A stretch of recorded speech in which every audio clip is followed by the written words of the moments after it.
Boa tarde, gente. Eu estou esperando o jornalista do Parlamento Aberto entrar para a gente começar a live juntos.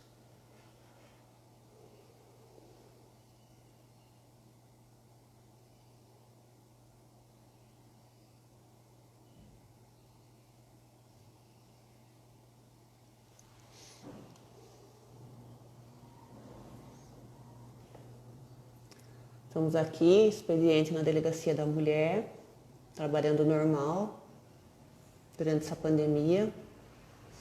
Vamos ver aqui.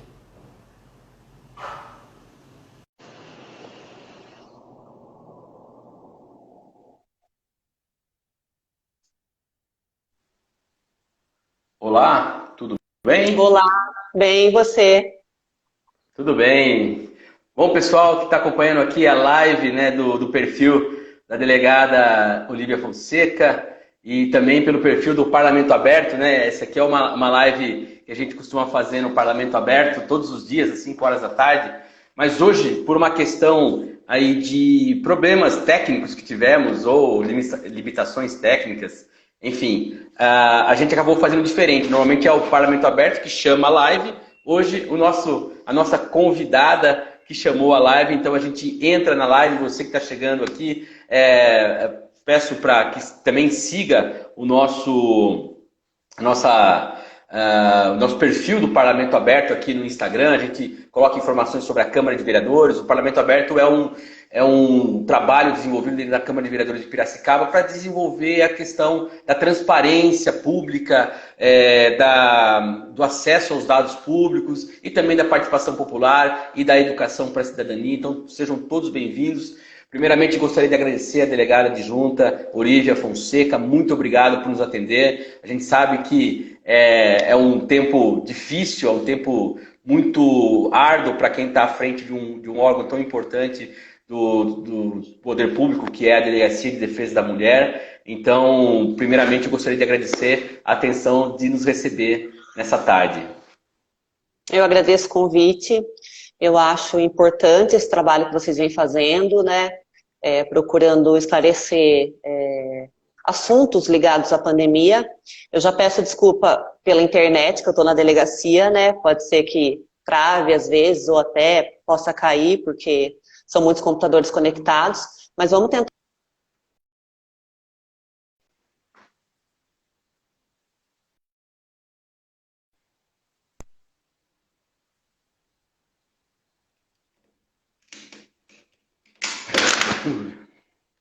Opa, caiu aqui. Aqui quebrou meu esqueminha aqui, desculpa.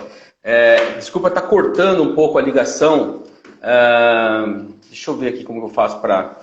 Eu vou ficar aqui segurando, que eu acho melhor, então. Porque tá cortando um pouco a ligação, a sua... Você estava falando e foi cortando. Desculpa, eu não consegui pegar exatamente o que você falou. Tá me escutando? Tô escutando, mas está travando um pouco, sim. Tá. Bom, de qualquer forma, bom, a gente está aqui fazendo essa live dessa forma. Eu tive um problema aqui com o meu pedestal aqui, ele quebrou exatamente nesse momento, então eu estou segurando aqui com a minha mão mesmo o celular e a gente vai fazendo assim, rapidinho, a gente colocando aí as questões que temos para tratar. Aqui na live do Parlamento Aberto, doutora, a gente costuma, primeiramente, sempre passar um pouco dos panoramas, né, da conjuntura que está a situação do coronavírus em Piracicaba. Hoje, infelizmente, foram registrados 2 novos óbitos, tá? Então chegamos a 19 óbitos na cidade. Foi a informação que a própria Prefeitura de Piracicaba, através do prefeito Bardas Negre, divulgou. E também a gente faz alguns informes, né? A Câmara de Vereadores de Piracicaba realizou ontem uma reunião extraordinária em que aprovou o projeto de emenda à Lei Orgânica 1 de 2020. Esse projeto, ele dá um instrumento para o prefeito, assim que ele foi promulgado pela mesa diretora da Câmara, ele dá um instrumento ao prefeito na tentativa de abrir as atividades comerciais durante a pandemia, tá? Então, foi aprovado ontem em segunda discussão, já tinha sido aprovado em primeira discussão no dia 4 de maio, ontem foi em segunda discussão. Então, assim que for promulgado esse projeto, não é que os comércios poderão ser abertos, não é isso, tá? Que fique bem claro. É uma forma do prefeito poder, em caso de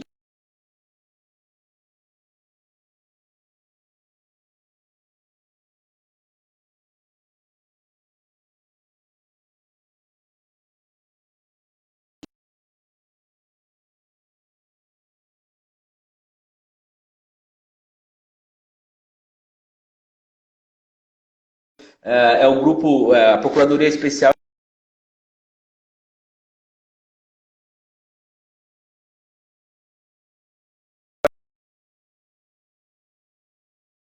divulgar, de definir uma cartilha para passar os direitos das mulheres nessa pandemia e, enfim, fazer uma ação de informação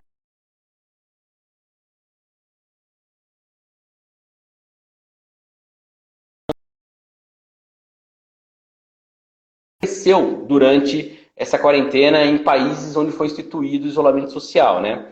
Recentemente, o próprio Senado Federal do Brasil e também a Organização das Nações Unidas alertaram para o aumento de casos da violência doméstica no país todo, né?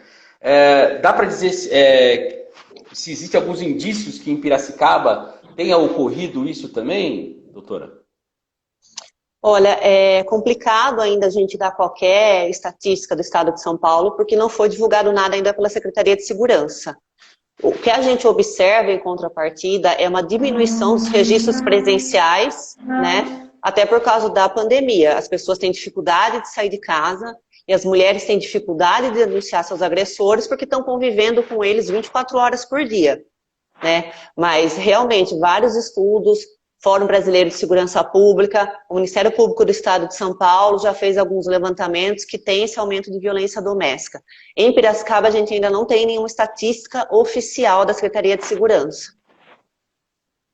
Certo. Agora, é importante isso que a senhora colocou, porque ao mesmo tempo que o isolamento social ele é indicado, inclusive recomendado pela Organização Mundial de Saúde, ele é recomendado pelo Ministério da Saúde, ele foi colocado na prática pelos governos estaduais, também o governo aqui municipal. Há um aspecto que eu acho que é importante a gente colocar aqui para a gente analisar, que é que as mulheres acabam ficando em casa e muitas vezes a casa não é um lugar seguro, já que é ali que ela vai passar, inclusive,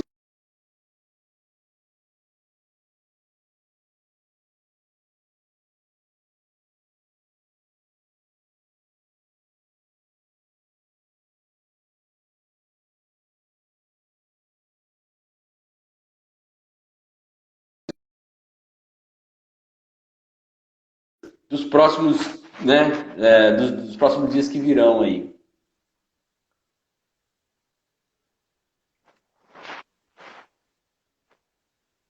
Saber quais são as orientações que a gente passa para as pessoas.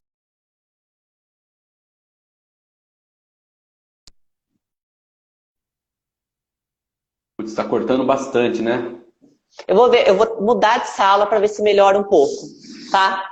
Pois Mas não. enquanto isso a gente pode ir falando.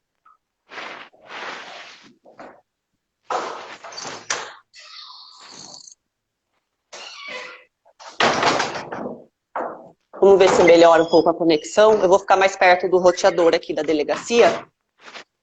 Perfeito. Tá me ouvindo bem agora? Tô ouvindo muito bem. Agora tá ótimo. Tá, vou aqui no cartório central com as minhas amigas, minhas estagiárias. Todo mundo trabalhando aqui, viu? Ah, sim. Então, o que a gente indica, o que a gente fala, é que a pessoa não deixe de denunciar. A gente tem vários outros canais que são criados e que foram, inclusive, criados depois dessa pandemia. Por exemplo, os registros digitais de ocorrência no estado de São Paulo agora podem ser feitos pelo site da Polícia Civil. A gente não tinha essa natureza de violência doméstica antes da pandemia. Foi criado especialmente com esse intuito de melhorar o atendimento às vítimas de violência doméstica que estão passando por um momento delicado, sendo obrigada a cumprir a quarentena em casa, muitas vezes com seus agressores. Então a gente tem o 180, que é um canal de denúncia federal, onde a mulher pode denunciar de maneira anônima as agressões que ela vem sofrendo. Chega pra gente, a gente apura uma por uma, o nosso setor de investigação vai até o local e vê se a situação de violência realmente está acontecendo. A gente tem o registro digital de ocorrência, como eu disse, e além disso, para os casos que estão acontecendo, a gente tem o 90 da Polícia Militar, e aqui em Piracicaba a gente tem a Guarda Civil também, que pode ser acionada a partir do 153. Explica um pouquinho melhor o que é esse serviço novo que foi lançado. Ele é por site, por aplicativo? Como que funciona? Só para entender. O registro digital de ocorrência ele pode ser feito pelo site da Polícia Civil. Você entra no site da Polícia Civil, tem lá um ícone delegacia eletrônica e você pode realizar o registro da ocorrência online. Essa ocorrência ela vai ser encaminhada para um delegado de polícia, o delegado vai revisar os dados da ocorrência, se tudo estiver correto, ele dá o ok, o BO é elaborado e a vítima recebe uma cópia no e-mail dela. Ah, tá. Então você tem essa possibilidade. Tem um endereço certinho que você pode passar? Eu não sei muito ao certo, mas eu acho que é delegaciaeletronica.sp.gov.br. Mas se você jogar lá no Google, Delegacia Eletrônica, vai aparecer já o link. Perfeito. E, no caso, o que ela precisa ter para denunciar? Porque, às vezes, as mulheres têm dúvida em relação à comprovação, de que maneira ela precisa ter algum caso material ali, ou de que maneira o que ela precisa ter, na verdade, para fazer essa denúncia? É a declaração dela? Como que funciona? Sim, nos crimes de violência doméstica é se dado muito valor à palavra da vítima. Alguns crimes, que são os crimes que deixam vestígios, que são os crimes de lesão corporal, por exemplo, é indicado que a vítima passe pelo IML, faça um exame de corpo de delito para ter um laudo comprovando as lesões. Mas a gente não pode se esquecer que a Lei Maria da Penha, ela prevê vários outros tipos de violência que às vezes não deixa essa prova material, né? A gente tem a injúria, que é aquele crime do homem que ofende verbalmente a mulher, muitas vezes não tem testemunha desse fato. A gente tem a violência psicológica, através da difamação, da calúnia. Então, a Lei Maria da Penha ela é bem completa nesse aspecto, prevê vários tipos de violência, e nem sempre há comprovação material dessa violência. Claro que se essa ameaça se der por mensagens de texto, por ligações de celular, a gente sempre orienta a vítima, sim, ao dar o print na conversa, trazer cópia pra gente disso daí, mas nem sempre é possível. Nem sempre é possível. Mas então, as mulheres não precisam pensar que por não ter testemunhas, elas devem deixar de denunciar, de jeito nenhum. Qualquer agressão, qualquer violência deve ser denunciada e vai ser apurada. Teve um vídeo muito interessante que viralizou esses dias. Ele foi desenvolvido pelo Instituto Maria da Penha, né? A senhora deve conhecer, em que é lógico que ali é uma interpretação, uma simulação, né? Em que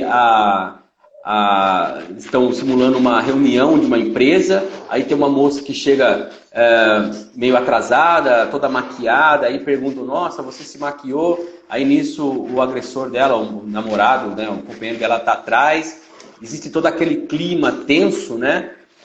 E aí a moça amiga, ela pergunta ali, né, mostra todo esse questionamento sobre o que tinha ocorrido, até chamar a polícia, e a polícia ir lá fazer o registro da ocorrência do agressor. De que maneira que as pessoas, os amigos, os parentes, eu estou citando esse vídeo, é um vídeo que ficou muito famoso agora e é muito interessante a maneira como coloca. De que maneira que os amigos, os parentes podem contribuir num caso como esse? A gente aconselha as pessoas que estão sendo testemunhas de uma violência doméstica. Não precisa ser uma testemunha presencial, pode ser um vizinho que houve uma discussão acalorada dentro de uma residência, pode ser alguém do trabalho que vê que essa vítima vai trabalhar às vezes com uma roupa escondendo lesões. A gente pede que ligue ou 180 denunciando a violência, né? Porque essa denúncia ela é feita de forma anônima e as pessoas têm muito medo de serem identificadas como testemunhas de violência doméstica, porque vai ter todo um trâmite, vai ter que vir na delegacia, vai ter que se expor, e as pessoas têm medo de também se acabarem sendo vítimas dessa violência. Mas o 180 é um canal super seguro. Qualquer um pode fazer uma denúncia e não precisa se identificar. Se a violência estiver acontecendo naquele momento, também você pode ligar 190 e você não precisa se identificar. Existem várias formas de ajudar essa pessoa que está sendo vítima de violência doméstica, sem a pessoa precisar se identificar, sem precisar se envolver pessoalmente no fato, entendeu?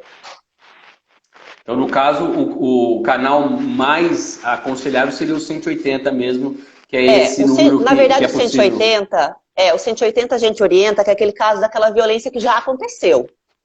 Porque o 180, ele não tem a pessoa que está lá do outro lado não vai agir de imediato. Então, se a violência está acontecendo nesse momento, na sua vizinhança, com uma amiga sua, você está ouvindo, naquele momento você deve ligar o 90 ou o 53, porque daí ou a Guarda Civil ou a Polícia Militar vai se fazer presente no local e prender o agressor. Mas se é uma situação de violência que eu estou observando, aquela mulher trabalha comigo e ela tem indícios de que está sofrendo lesões, aí eu ligo 180. 180 é para uma violência que já aconteceu, que não há possibilidade de prisão imediata dos agressores. Aí eu ligo 180. Se tiver acontecendo, eu ligo Polícia Militar ou Guarda Civil. Que é 190 ou 153, né? Isso. E quais são, e como que é a forma de tratamento, como que é o trabalho em torno do agressor? Existe, né, o que acontece com ele depois da denúncia? Como que vocês avaliam o caso até, porque eu acredito que, né, eu imagino que existem, lógico, diversos níveis de agressão, né, mas também diversos recorrências, às vezes é a primeira vez, às vezes pode ser mais recorrente, outras vezes coloca em risco, inclusive risco de vida mesmo, né? Uhum. Como que é feito esse trabalho com o agressor? Se é uma situação de flagrante, ou seja, se o agressor é preso no momento da agressão, ele é trazido até a delegacia de polícia, o delegado avalia a situação. Se for um crime de lesão corporal e a vítima apresentar qualquer tipo de ferimento, é lavrada a prisão em flagrante desse agressor. Aí esse agressor, ele vai preso, ele vai passar por uma audiência de custódia, que agora a gente tem audiência de custódia, né? Todo preso é apresentado para a autoridade judiciária em 24 horas e o juiz vai decidir se ele continua preso ou não. Para os casos em que a violência já aconteceu, a mulher deve vir à delegacia de polícia ou registrar online, agora pode, onde ela vai fazer o boletim de ocorrência, ela vai receber uma requisição para passar por exame de corpo de delito e a delegacia vai dar continuidade ao procedimento. Porque é importante a gente falar que nos crimes de lesão corporal não existe a situação de retiro a queixa, que é o que todo mundo costuma falar, eu não quero mais, eu vou retirar a queixa. Não, os crimes de lesão corporal, eles são apurados independente da vontade da vítima. Então, fez ocorrência, passou pelo ML, as delegadas vão instaurar o inquérito policial e ele vai ser investigado. Não tem a vontade da vítima. Alguns crimes ainda respeitam essa vontade da vítima. No crime de ameaça, por exemplo, a vítima registra a ocorrência e ela tem 6 meses para decidir se ela quer ou não processar esse agressor. Mas nos casos de lesão corporal, que são a sua grande maioria registrados na delegacia, o procedimento continua mesmo que a vítima não queira mais dar andamento no procedimento. Isso é uma postura importante do Estado, né? Porque traz a responsabilidade para o Estado atuar em torno dessa agressão por reconhecer aquele risco à integridade da mulher, à integridade, às vezes, até também dos filhos, né? E a denúncia, você acredita que esse trabalho, essa maneira que o Estado tem de atuar, ele consegue de fato agir uma mudança de comportamento desses agressores? Como que são as reincidências? De que maneira que vocês avaliam esse aspecto? Olha, eu acredito que só o registro da ocorrência policial não é o suficiente para barrar a reiteração criminosa. Por quê? Porque uma agressão no contexto de violência doméstica é praticada por um homem que age impelido por machismo. É aquele agressor que acha que a mulher é propriedade dele, que a mulher deve agir sempre da forma que ele quer, não deve desobedecer, deve usar a roupa que ele quer. As agressões que a gente apura na delegacia da mulher são agressões de gênero, ou seja, aquelas mulheres que são agredidas pelo fato de ser mulher.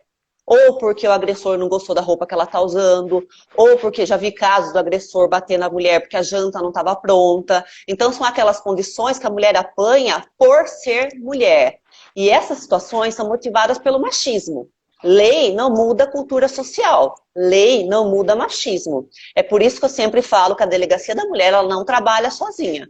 A delegacia da mulher ela é a porta de entrada da mulher que está sendo vítima de violência doméstica, mas ela não pode ser a única. Muitas mulheres que denunciam seus agressores, quando veem que a situação realmente vai levar à prisão desse agressor, acabam querendo que a gente não atue, que a gente não apure mais. Por quê? Porque muitas vezes o homem que está sendo preso é o provedor daquela família. Essa mulher, ela pensa muito mais nos filhos, né? Essa mulher, quando ela casou, muitas vezes ela abdicou de estudar, de trabalhar, de ter uma vida fora daquele relacionamento. Então ela depende não só financeiramente, ela depende emocionalmente daquele agressor, né? Então muitas vezes ela tem esse problema de denunciar o agressor, porque ela vai acabar colocando atrás das grades o homem que sustenta a casa. Né? Então, o que eu sempre prego, o que a gente deve trabalhar? Para capacitar essa mulher, para dar meios para essa mulher sair desse relacionamento abusivo. Essa mulher, ela precisa ter um trabalho, ela precisa ter uma casa para morar, ela precisa ter condições de sair dessa situação de violência. Não posso eu, como Estado, ir lá e achar que só a prisão do agressor vai ser suficiente para cessar a situação de violência. Não. Porque a lei não vai mudar a cultura, a lei não vai educar esse agressor. Muitas vezes o homem é preso e ainda culpa a mulher pela prisão dele, porque ele não reconhece aquele ato dele como machismo. Ele não reconhece que ele agiu porque ele foi educado para agir daquela forma. Então a gente precisa o quê? Trabalhar essa família, trabalhar esse homem agressor. Nós temos casos de agressores aqui que já bateram na mulher, na esposa do relacionamento anterior, já bateram na mãe. Então são assim, reincidentes específicos em violência doméstica. Não adianta eu prender esse agressor. Cadeia não ressocializa ninguém. É claro que para os crimes mais graves eu necessito dessa intervenção mais drástica. Mas o que falta são políticas públicas não punitivistas, que tratem esse agressor, né? Que regenerem esse agressor, para que ele entenda, poxa, eu fui machista. Muitas vezes ele cresceu vendo uma situação de violência dentro da casa dele, vendo o pai dele bater na mãe dele, achando aquilo normal. Né? E você acha que só uma prisão vai pôr na cabeça desse cara, não, peraí, eu tô errado. Não, pouquíssimos são os que confessam. E os que confessam ainda acham que estão certos. Nós tivemos recentemente o caso de um estuprador que foi preso na área do DP de Santa Terezinha, foi preso em flagrante por policiais civis. Ele já tinha batido, agredido a mulher, e ele estava tentando estuprar essa mulher. E aí eu fui ler os termos da audiência de custódia. Ele negava o estupro. Porque na cabeça dele, ele respondeu para o juiz, estuprar eu não estuprei, porque ela é minha mulher e ela tem obrigação. Você entendeu? Então a gente vive muito essa questão dessa cultura machista. E isso tem que ser trabalhado. Isso não é polícia, isso não é cárcere, isso não é prisão. Isso é um conjunto de ações entre Estado, sociedade, atores sociais para tentar regenerar esse agressor e fazer com que essa situação de violência cesse de vez. Delegada, é muito importante essas informações que a senhora está colocando, a sua opinião. Eu estou, sinceramente, aqui até tocado pelo que a senhora colocou, porque realmente é algo que vai... justamente isso que eu queria reforçar, que é uma mudança mesmo de comportamento, é uma mudança de cultura que vai muito além do cárcere, vai muito além do punitivismo, como a senhora colocou. E aí, eu queria aproveitar e entrar em duas questões que eu acho interessante uma análise da senhora. Mas antes, só queria colocar aqui, tem um pessoal acompanhando a live, e o Júlio Pereira está falando aqui, ó, top, doutora, parabéns pelo ótimo trabalho, Deus abençoe você sempre, tá? O pessoal está aqui mandando joinha, mandando coraçãozinho, mandando boa tarde, doutora. A Letícia está falando aqui, abusivos não reconhecem seus erros, a culpa recai sempre sobre a mulher, sempre. concordo com ela, é aquela história da mini saia que ela estava pedindo ser estuprada, né? Que é um argumento muito utilizado. A Aline Paiva está colocando aqui, infelizmente, escutamos que queremos ter direitos demais, quando na verdade só queremos direitos iguais. E aqui eu até acrescento, Aline, não é nem direitos iguais, vocês estão querendo preservar a vida, que é o direito à vida, que é o básico de todos os direitos. E é bom deixar claro, desculpando te interromper, que o feminismo é uma luta por direitos iguais. Não é uma luta de sobreposição do sexo feminino sobre o masculino. O que a gente quer é ter o direito de sair na rua com a roupa que a gente quiser, a hora que a gente quiser. A gente quer ter o nosso direito de ir e vir e de viver sem violência. Nenhuma mulher está exigindo nenhum benefício, nenhuma outra benesse que não tenha sido dada para nenhuma categoria. A gente só quer viver uma vida sem violência, né? As pessoas têm muita vergonha algumas mulheres têm muita vergonha de se reconhecer como feminista, mas é um movimento histórico, revolucionário, né? As mulheres votam hoje em dia por isso. A gente ainda percebe que onde o homem ganha R$1.000 para exercer um trabalho, a mulher ganha 700. Então, não é mimimi, existe uma disparidade, né? Mulheres muitas vezes conseguem estudar mais do que os homens e ainda a gente não vê uma igualdade salarial. Então, não é uma luta de sobreposição, é uma luta de igualdade, mas sempre observando as diferenças biológicas. Aí perguntam para mim, por que tem uma lei Maria da Penha e por que não tem uma lei José da Penha? Porque ao longo dos anos as mulheres foram oprimidas, elas precisam dessa especial atenção da lei, né? É como a gente vê as cotas e universidades para negros, todas essas ações afirmativas são para trazer as pessoas no mesmo patamar, porque as pessoas não têm elas não saem do mesmo lugar, né? Não existe essa história de meritocracia. Então, o que a lei procura é dar as mesmas oportunidades para as mesmas pessoas.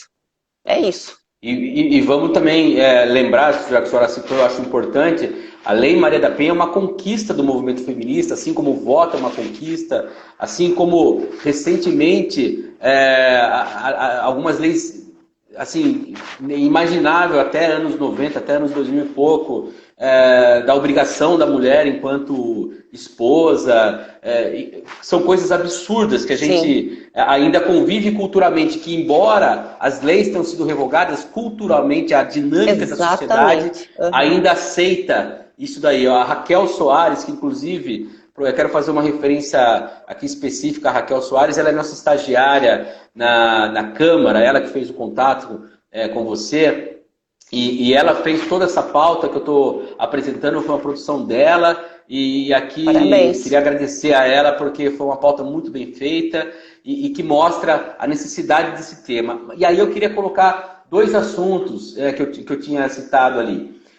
Quando se fala de rede de proteção, né? Primeiro eu queria uma análise de como que o judiciário hoje ele vê esses casos que vão para o juiz, como têm sido as decisões, se isso tem contribuído para o trabalho da delegacia, porque a gente sabe que a delegacia é um trabalho ali de rua, é um trabalho, vamos dizer, né, da base, mas depois vai para o judiciário tem que decidir de que maneira vai adotar os outros aspectos. Como que a senhora analisa hoje esse trabalho em Piracicaba? Então, é difícil falar dessa parte, porque o judiciário é um órgão autônomo, né? Separado da delegacia. Todos os procedimentos que a gente encaminha são por eles analisados. A gente trabalha aqui bastante em sincronia com o Poder Judiciário, né? Porque a delegacia, o delegado de polícia, ele é responsável por mandar as medidas protetivas da vítima para análise judicial, mandar os pedidos de prisão para análise judicial, né, que são os casos que o agressor não é preso em flagrante, mandar os pedidos de busca para o judiciário. Eu vejo, não faz exatamente muito tempo que eu estou aqui em Piracicaba, eu vim transferida de Santa Bárbara do Oeste, onde eu fui titular por 6 anos, e aqui em Piracicaba eu estou desde agosto. Mas assim, tudo que a gente tem pedido, que a gente tem solicitado, a resposta é rápida, os juízes são bem atenciosos, o Ministério Público, a gente tem contato direto, se a gente precisar ligar, falar com o promotor, falar com os juízes, expor a situação, a gente tem esse contato direto, né? Porque os órgãos têm que trabalhar em sintonia, né? Porque todos os nossos procedimentos são encaminhados para o judiciário. Atualmente a gente tem mais ou menos 1.200 procedimentos em andamento na Delegacia da Mulher, né?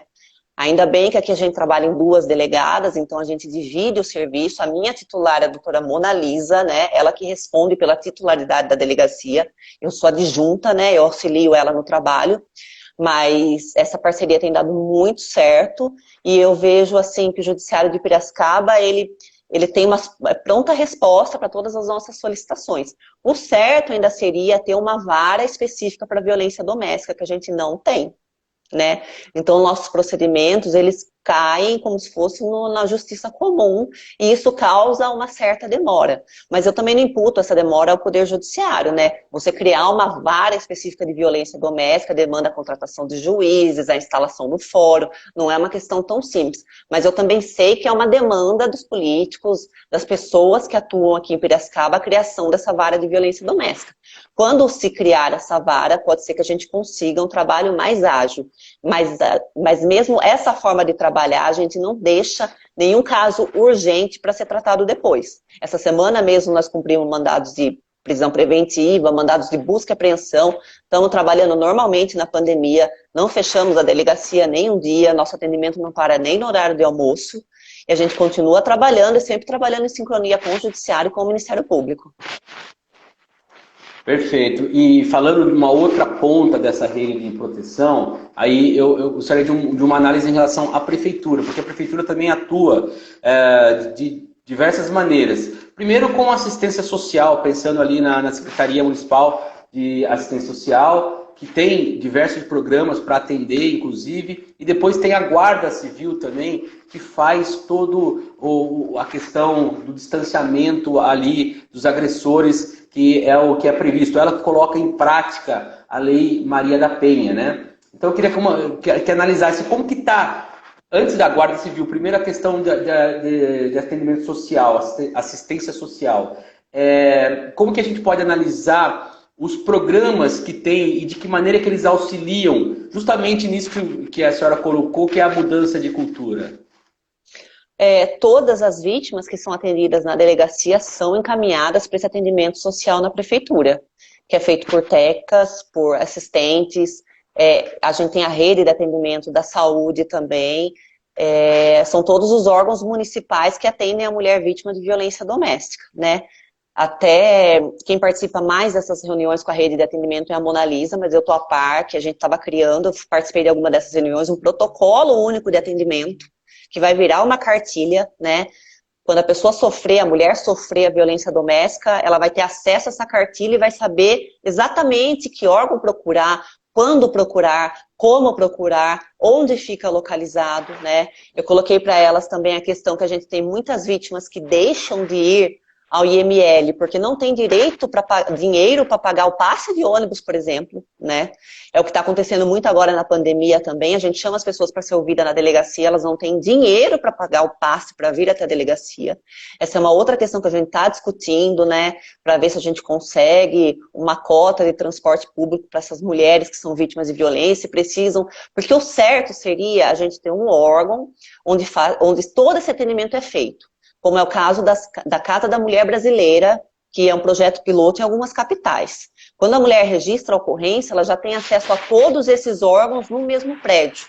Porque facilitar a proximidade desse atendimento é muito benéfico para a mulher. Ela já sai daqui da delegacia, ela já vai fazer o IML, ela já passa por atendimento social, ela já agenda uma consulta psicológica. Então, todas as mulheres que fazem parte dessa rede de atendimento trabalham em prol de criar esse protocolo único, né? Também já se discutiu um novo prédio para a Delegacia da Mulher, esse prédio que a gente trabalha é um prédio alugado, um pouco já pequeno para o nosso atendimento, porque a nossa ideia era ter advogado atendendo aqui, assistente social atendendo já aqui na delegacia, para já sair com esse encaminhamento, porque muitas mulheres procuram a Delegacia da Mulher para orientação jurídica, né? E nós não somos as pessoas mais indicadas para dar esse tipo de opinião, no caso de divórcio, de guarda de filhos. Isso também acaba onerando o nosso atendimento, porque a gente tem que parar para dar essa orientação para a mulher, entendeu? Então a ideia é a gente criar uma rede que realmente, com esse protocolo, já vai facilitar muito o atendimento e trazer esses órgãos para dentro da delegacia é muito benéfico. Os decretos de criação das delegacias da mulher já prevêem essa rede de atendimento, mas infelizmente, né, a gente ainda não tem a possibilidade de dar esse atendimento múltiplo e contínuo para essa mulher, que é tão importante. E agora você falou da questão da Guarda Civil, né? A Guarda Civil, através da patrulha Maria da Penha, acompanha todos os casos de medida protetiva. É um serviço, assim, que para mim é um serviço de excelência, né? Os patrulheiros, eles são super acessíveis, assim.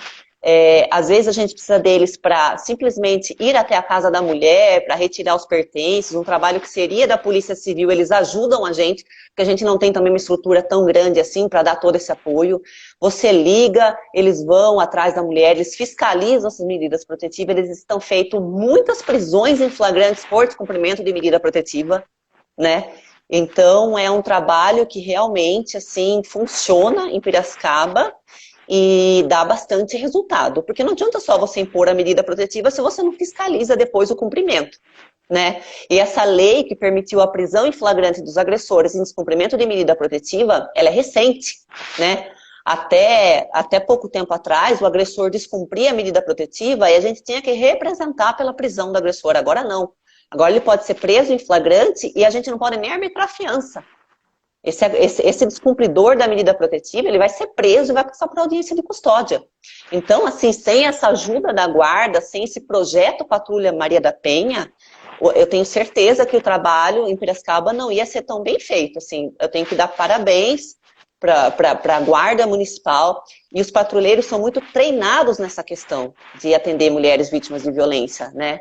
Porque a gente tem um problema também que muitas vezes as pessoas que tratam, que atendem a violência doméstica também são pessoas que não tiveram a cultura do machismo bem esclarecida e que na hora que vão atender a pessoa acabam praticando uma outra violência, né? Que é uma vitimização secundária, que a gente fala que é aquela mulher que procura os órgãos públicos e acaba sofrendo outro tipo de violência. E a gente percebe que os patrulheiros em Piracicaba, os integrantes da Patrulha Maria da Penha, eles são muito preparados no atendimento desses casos. Perfeito. Então, uma pergunta aqui da Valéria Rodrigues, que é a diretora do Departamento de Comunicação. Antes de fazer a pergunta dela, eu só queria só um pouco mais de esclarecimento. A Delegacia de Defesa da Mulher ela fica aí na Alferes José Caetano, inclusive Isso. pertinho da Câmara ali, um pouco antes da Moraes Barros, um pouco depois da Isso, número 1018. 1018, bem no meio do quarteirão. Isso. E... Quais são os entraves hoje? Como que está essa conversa para fazer uma mudança de estrutura que eu acho que dentro desse trabalho que a senhora está colocando seria muito importante para dar essa qualidade, para dar essa multissetorialidade no atendimento? Porque uma coisa que tem que ficar clara, eu acho que todo mundo está acompanhando, deve ter isso claramente, é que o atendimento contra a violência à mulher, ela envolve muitos setores, não é um setor só, né? E eu acho que isso que fica muito claro. Como que está a questão de mudar a sede da Delegacia da Mulher, de melhorar essa estrutura? Olha, o que eu posso te dizer é que eu sei que já foram tratados esses temas. Eu sei que a Câmara de Vereadores pediu providências, né, para o governo do estado, porque a Polícia Civil é um órgão integrante da estrutura estadual, né, a gente responde ao governador do estado. A Prefeitura de Piracicaba nos dá um auxílio muito grande, né, inclusive nos cedeu estagiários para melhorar o nosso atendimento, que ajudou demais, né. Eu mesmo tive uma conversa com o prefeito Vargas Negra expondo a situação. De pronto, ele já forneceu os estagiários. A gente tem alguns funcionários da prefeitura aqui, né? E eu sei que há essas tratativas, elas estão em andamento, né? Para mudar a sede da Delegacia da Mulher. Só que a gente também agora é como se, com essa situação de pandemia, todos esses outros projetos ficassem em suspenso, né? Porque a gente precisa de uma sede nova, a gente precisa de um prédio maior para fazer atendimento? Precisa. Mas as prioridades municipais, estaduais agora são outras e o foco é nisso. Então essa pandemia, ela trouxe muito problema nessa questão dos projetos que estavam em andamento, né? Mas que há essa discussão com a prefeitura, há sim, e já está em fase de andamento. Eu sei que já estavam procurando uma nova unidade para a delegacia. Quanto tempo vai demorar agora, eu não sei. Como está esse projeto agora, eu também não sei, porque as reuniões presenciais, elas se encerraram agora nesse momento. Mas a gente espera que assim que a situação normalizar, a gente consiga melhorar aqui a estrutura, o prédio, para poder atender mais mulheres e dar uma resposta melhor. Perfeito. Mas lembrando que ontem mesmo a Câmara aprovou a liberação de recursos para a construção da primeira companhia da Polícia Militar. Eu quero dizer assim, continua a funcionar. Eu acho que é uma demanda muito importante que isso tem que ser tratado, né? Independente aqui se vai ser amanhã ou depois, mas é algo que não pode perder de foco. E aí a Valéria coloca uma coisa também interessante na questão de estrutura, doutora, que é o seguinte: diversas cidades do estado já possuem a vara doméstica, né? Até cidades que são menores que Piracicaba. Quais são as dificuldades para que a Piracicaba alcance esse serviço que, como a senhora colocou, é tão importante? Então, como eu disse, é difícil responder essa questão porque é uma questão interna do Poder Judiciário, né? Eu não sei se a dificuldade é na contratação de mais juízes, na alocação de outros funcionários do fórum para Piracicaba, se a questão é o espaço físico. Essa questão eu não consigo responder. Isso aí teria que conversar com o juiz, corregedor, diretor do fórum. Mas eu sei que essa demanda também já está em andamento. Perfeito. Tem um pessoal aqui comentando, o Fabrice, que é fotógrafo lá da Câmara, mandando aqui, ó, muito, muito bom desculpa que escapou aqui, pera um pouquinho. Ele fala o seguinte, ó, muito bom essa mentalidade e esse apoio à mulher, parabenizando você pela sua posição tão enfática, que eu acho que é importante todo mundo dar esse apoio, né? E a Aline está colocando uma coisa que também é importante, que tem gente que até hoje fala que se a mulher der a queixa, vai acabar com a vida do agressor, que é um absurdo, né? A pessoa comete um crime. Um dado importante é que quando a Lei Maria da Penha foi criada, o crime de lesão corporal, ele dependia da representação da vítima. E o que acontecia? A vítima vinha, fazia o BO, quando chegava em casa, era pressionada pelo agressor para retirar a queixa, que antes era possível. Por isso que o STF decidiu que os crimes de lesão corporal não há essa possibilidade de retirar a queixa, justamente prevendo que essa mulher poderia sofrer esse tipo de coação no lar para retirar a queixa. Então, a Lei Maria da Penha é de 2006, mas ela já foi alterada em vários aspectos, ela já foi melhorada. A Lei Maria da Penha é considerada a terceira melhor lei de violência doméstica do mundo, mas falta ainda implementar algumas coisas, como, por exemplo, as varas de violência doméstica. Então, a gente, às vezes, está muito preocupada com a questão penal, com a questão da prisão, e a gente esquece que várias outras questões circundam o tema da violência doméstica. E a delegacia de polícia, ela não pode ser responsabilizada, ela não pode receber toda essa carga de barrar a reiteração criminosa, de regenerar o agressor, porque isso a gente não faz. A gente trata de um dos aspectos, a violência física, a violência material, aquela que deixa sequela. Os outros tipos de violência são os outros atores sociais que têm que trabalhar. Eu acredito que, por exemplo, a violência doméstica ela tem que ser trabalhada na escola, né? A questão da violência contra a mulher. Eu acho que a gente tem que educar as crianças sabendo que isso é uma conduta errada e que muitas vezes o comportamento que ela vê em casa e ela vai acabar reproduzindo não é legal. Né? Então, o que a gente precisa é isso, é uma integração de todos os atores sociais na luta contra a violência doméstica. E a gente precisa de gente com essa mentalidade, que mulher não gosta de apanhar. A mulher, às vezes, ela está machucada demais para reagir, ela está com a autoestima dela completamente destruída, né? Ela tem medo de não conseguir arrumar um outro relacionamento, de ser feliz num relacionamento, porque durante todo esse relacionamento com o agressor, ela foi minimizada, ela foi ofendida, ela foi criticada, julgada. Então, assim, o que eu preciso é fortalecer essa mulher para sair desse círculo de violência. E a delegacia sozinha não faz isso. Perfeito.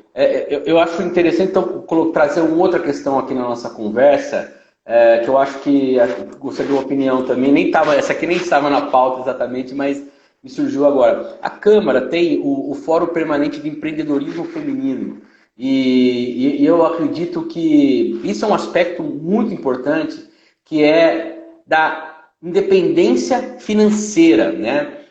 O quanto que isso, no dia a dia do trabalho, você vê essa dependência financeira, o quanto que isso leva a mulher a aceitar condições que muitas vezes são violentas, mas ela aceita porque ela não vê outra saída. E aí vale ressaltar, por exemplo, vários programas de transferência de renda, isso é uma coisa muito importante no Brasil, que o dinheiro é destinado à mulher, justamente por esse aspecto, né? Então eu queria que você comentasse um pouco sobre essa questão da parte de financeira mesmo. A senhora comentou por cima, mas algo mais profundo sobre isso. É importante a gente frisar que a violência doméstica, ela atinge todas as camadas sociais, né? É que as pessoas que têm mais recurso, né, procuram já o judiciário direto, dificilmente vem até uma delegacia de polícia, registra uma ocorrência, né? A gente tem, por costume, atender pessoas de classe média ou classe média baixa. E a gente observa que muitas das mulheres suportam essa situação de violência por não ter para onde ir, muitas vezes, a gente observa isso. Por não ter como dar um lar para os filhos, se ela sair daquele relacionamento. Tem até a questão da religião. Muitas mulheres não separam do marido porque a religião não permite. Tem a questão também da família. Muitas mulheres relatam aqui pra gente, quando a gente pergunta, você não tem para onde ir? Você não tem a casa do pai, a casa da mãe, a casa... Não, minha família não aceita mulher divorciada. Para você ver como a questão é cultural. Então, todas as ações que buscam o empoderamento dessa mulher, seja através do empreendedorismo, seja através de um curso profissionalizante, seja através de uma renda, elas são muito bem-vindas. O problema é que a gente observa ainda muita burocracia no Brasil, né? Que a gente acabou vendo essa questão dessa renda básica para quem estava, para as vítimas para as pessoas que estão sofrendo com a pandemia, que perderam seus empregos. As mulheres chefes de família não foram as primeiras a receber esse benefício. A gente sabe, assim, que grande porcentagem dos lares são sustentados por mulheres que são mães solos, que assumem a educação e a criação dos seus filhos sozinho, porque pai, ele decide quando ele quer ser pai. Quando ele não quer ser pai, ele deixa a mulher, e a mulher se vira com esses filhos, com essa renda, com essa família. Então, a gente ainda precisa de uma estrutura. Eu, por exemplo, sou a favor de você estabelecer moradias populares para mulheres que são vítimas de violência doméstica, né? Porque muitas vezes a mulher não quer ficar numa casa-abrigo, ela quer a casa dela. As casas-abrigos, elas são temporárias, né? A mulher é obrigada ali a conviver com pessoas que ela não tem intimidade. Então, ela é tirada desse lar. A gente tem medida protetiva que afasta o agressor do lar, mas é uma situação provisória. O que a gente precisa mesmo é meios. Tem um projeto aqui em Piracicaba, que é o projeto Heróica, que é coordenado pela Simone Seghezi, que é a presidente do Conselho da Mulher. Eu já indiquei mulheres para lá. E você vê a transformação na vida da mulher, porque ela já tinha sofrido a segunda violência. Ela tinha uma filha de um outro relacionamento, que era o marido que sustentava, e ele não aceitava nem que ela trabalhasse fora de casa. Ela não tinha como dar um basta nisso. Para onde que ela ia? Sozinha na cidade, que a família dela era de outro estado, com uma filha. Então precisou o quê? Precisou de outras mulheres, precisou de outras pessoas para tirar essa mulher desse relacionamento. Ó, agora você vai ter um estudo, agora você vai ter um emprego, né? Aí ela já conseguiu alugar uma casa. Eu presenciei mulheres que viraram alcoólatras por causa da situação de violência, que foi só tirado o relacionamento abusivo que ela parou de fazer uso de bebida alcoólica. Então a questão é muito mais complexa. Então eu preciso de política pública, eu preciso de investimento a nível federal, estadual e municipal, porque a questão da violência doméstica é uma questão que deve ser debatida e discutida por todos. Perfeito. A Andrea Stillen colocou uma coisa aqui que também eu acho importante ressaltar, e eu gosto de falar porque mostra como que a participação está bem interessante aqui na nossa live, porque é um assunto muito atual, um assunto muito forte, e ela diz o seguinte: as mulheres precisam se libertar com essa questão financeira, porque isso prende elas também. Eu não tenho dúvida que isso seja um dos aspectos, e como a senhora colocou, não só de mulheres de baixa renda, mas também de renda mais alta também sofrem com isso. o machismo ele não encontra fronteiras sociais, ele é algo que está dentro da nossa estrutura social, né? Eu acredito que a independência financeira da mulher, ela ajuda muito nessa questão da violência doméstica. Porque a mulher, quando ela é independente financeiramente, quando ela tem a vida dela, quando ela pode estudar, quando ela pode ter um trabalho, ela não pensa, ela não tem todas essas amarras quando vai terminar um relacionamento. Mas a gente ainda sabe que o Brasil é um país muito desigual, não é todo mundo que tem acesso à universidade, não é todo mundo que tem acesso ao mercado de trabalho formal, né, que é aquele com carteira assinada. Grande parte das mulheres de classe média, classe baixa ou classe média baixa, trabalha ainda de doméstica em lares, onde é um trabalho informal. Então a gente precisa que as mulheres tenham independência, porque isso é um grande fator, sim, né? A mulher e os filhos são grandes fatores que ainda submetem a mulher a conviver com aquela situação de violência. Porque a faculdade hoje em dia está mais facilitado, mas ainda não é uma situação para todos. Você, às vezes, ainda vejo pessoas que não criam filhas para serem doutoras, para serem professoras, para serem mestres, para ter uma carreira, né? Então, é uma questão de universalizar essa questão para todas as mulheres, porque a dependência financeira, sim, ela é um aspecto que pesa muito no relacionamento, ainda mais se essa mulher tiver filhos para sustentar. Perfeito. Uma outra questão que eu queria entrar sobre a diferença de faixa etária. Existe uma faixa etária que seja mais comum essa violência, e especificamente na questão dos idosos, por conta que aí somatiza, né? Soma tanto a violência à mulher quanto a violência ao idoso também, ou à idosa, no caso, né? A mulher idosa. Como que é essa questão aqui no município? Eu estou fazendo um projeto de pesquisa, que eu sou aluna do mestrado em Direitos Humanos e Políticas Públicas da PUC Campinas, né? Eu estou fazendo um levantamento de dados na delegacia e eu constatei que as mulheres de 25 a 35 anos são as maiores vítimas de violência doméstica. A violência contra idosos acontece sim, só que a gente tem que pensar que eu trabalho com os dados de registros de ocorrência. Imagina quanta subnotificação a gente tem nos casos de violência doméstica. Quantas cifras negras, que esse é o termo que a criminologia usa, quantos fatos não são reportados para a autoridade policial. Então a gente tem que lembrar que as nossas pesquisas levam em conta as pessoas que vêm até a delegacia registrar. Agora imagine se uma idosa está sendo vítima de violência doméstica, de um casamento que já dura faz anos. Essa situação não é de hoje, né? Ninguém passa a agredir a mulher depois de 50, 40 anos de casado. Essa mulher, ela já sofre uma situação de violência. E é muito mais difícil para a gente apurar, por quê? Porque essas pessoas, muitas vezes, não vêm até a delegacia registrar.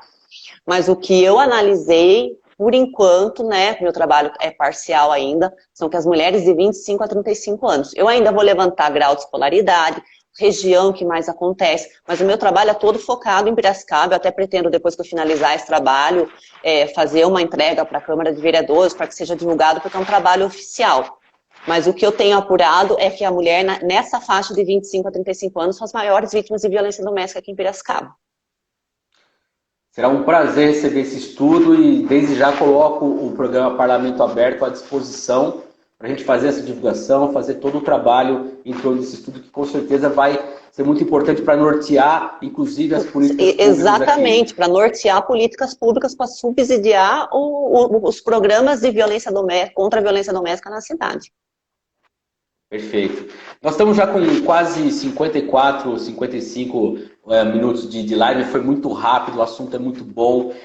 Muito obrigado mais uma vez, né? Assim, gosto de agradecer sempre, porque a gente sabe que a senhora está numa posição de comando, de uma estrutura toda de Estado, e tirar uma hora do dia para conversar. Às vezes o café não dura 5 minutos, você está conversando aqui há 1 hora, então eu agradeço muito.